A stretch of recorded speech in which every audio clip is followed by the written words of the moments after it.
નમસ્કાર. ચાલો આજે એક એવી ટેકનોલોજીની વાત કરીએ જે આપણી દુનિયાને ખરેખર તો ચલાવે છે. એક એવું સાધન જે દરેક જગ્યાએ છે પણ લગભગ કોઈનું ધ્યાન એના પર જતું નથી. એ છે ટ્રાન્સફોર્મર. એક એવું અદૃશ્ય સાધન જે આપણી આખી દુનિયાને પાવર આપે છે. તો ચાલો આખી વાતને એકદમ સાદી રીતે શરૂ કરીએ. ક્યારે વિચાર્યું છે કે જ્યારે આપણે ફોન ચાર્જિંગમાં મૂકીએ છીએ ત્યારે હજારો કિલોમીટર દૂર પાવર પ્લાન્ટમાં બનતી વીજળી એ આટલા નાના ચાર્જર સુધી પહોંચે છે કેવી રીતે? આખી સફર એ વોલ્ટેજની એક અદ્ભુત યાત્રા છે. અને આ સફરમાં જ સૌથી મોટો પડકાર છુપાયેલો છે. જુઓ, પાવર પ્લાન્ટમાં વીજળી બને છે લગભગ 11,000 વોલ્ટ પર. ખૂબ જ ઊંચું વોલ્ટેજ. પણ આપણા ડિવાઇસ જેમ કે ફોન કે લેપટોપ એમને તો જોઈએ ફક્ત 3થી 24 વોલ્ટ. વિચારો તો ખરા, આટલો મોટો તફાવત! તો સવાલ એ છે કે આટલી બધી વાર આટલી ચોકસાઈથી વોલ્ટેજને બદલી કેવી રીતે શકાય? એવી કઈ ટેકનોલોજી છે જે આ કામ આટલું સહેલું બનાવે છે? બસ આજના આ વિશ્લેષણમાં આપણે આ જ રહસ્યને સમજવાના છીએ. અને આટલી મોટી સમસ્યાનો ઉકેલ એકદમ સરળ અને સુંદર છે. એ છે ટ્રાન્સફોર્મર. આપણી આથી ઇલેક્ટ્રિક ગ્રીડનો એક કહી શકાય કે શાંત હીરો. તો આ છે ટ્રાન્સફોર્મર. દેખાવમાં સાદું લાગે, બરાબર? મુખ્યત્વે 2 વાયરની કોઇલ છે અને વચ્ચે એક લોખંડનો કોર. પણ એની 3 એવી ખાસિયતો છે જે એને આ કામ માટે પરફેક્ટ બનાવે છે. ચાલો એક પછી એક એ ત્રણેય ખાસિયતો જોઈએ. પહેલી અને સૌથી અગત્યની, એ માત્ર એસી એટલે કે ઓલ્ટરનેટિંગ કરંટ પર જ કામ કરે છે. મતલબ એવો કરંટ જે સતત પોતાની દિશા બદલતો રહે. બીજું, એમાં કોઈ જ ફરતો ભાગ નથી, એટલે કોઈ ઘસારો નહીં, લાંબી લાઈફ.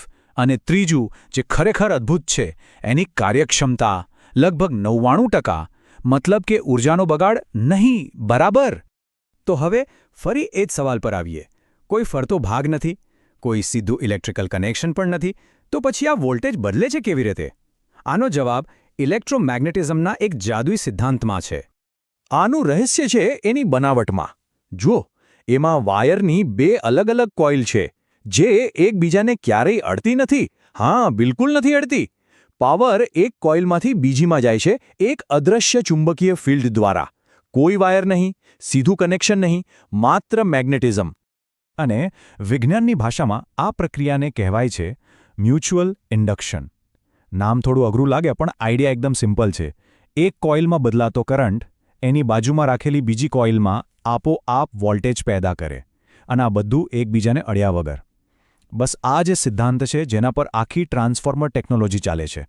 તો ચાલો આ આખી પ્રક્રિયાને 3 સહેલા સ્ટેપ્સમાં સમજી લઈએ. પહેલું, એસી કરંટ પહેલી કોઇલમાં આવે છે.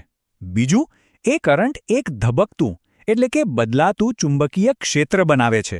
અને ત્રીજું, આ બદલાતું ચુંબકીય ક્ષેત્ર બીજી કોઇલમાં એક નવો જ વોલ્ટેજ પેદા કરે છે. બસ આટલું જ છે. એકદમ સરળ. હવે આ આખી પ્રોસેસમાં એક શબ્દ બહુ જ મહત્વનો છે: બદલાતો. કરંટ બદલાતો હોવો જોઈએ. અને આ જ વાત આપણને એક બહુ જ મોટા નિયમ તરફ લઈ જાય છે. તો સવાલ એ થાય કે જો ખોટા પ્રકારનો કરંટ વાપરીએ તો?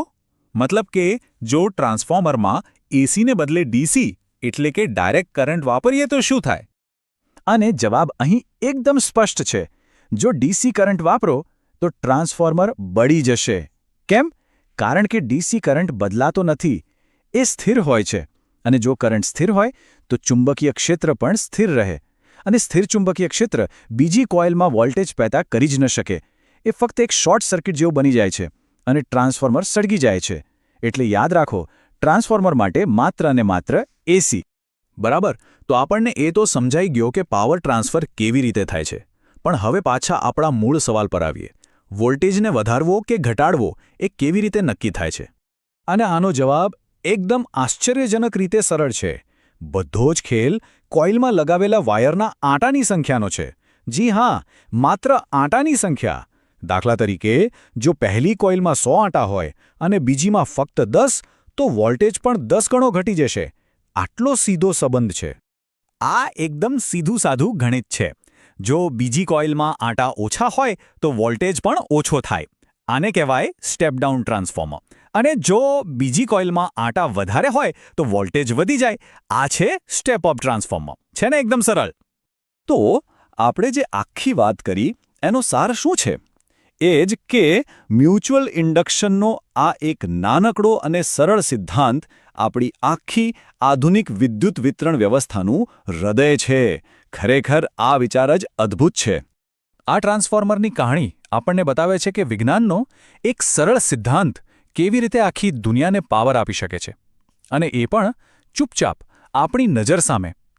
આના પરથી એક સવાલ જરૂર થાય કે આવી બીજી કઈ અદૃશ્ય શક્તિઓ છે જે આપણી આસપાસ આપણા જીવનને ચૂપચાપ ચલાવી રહી છે? આના પર વિચારવા જેવું ખરું.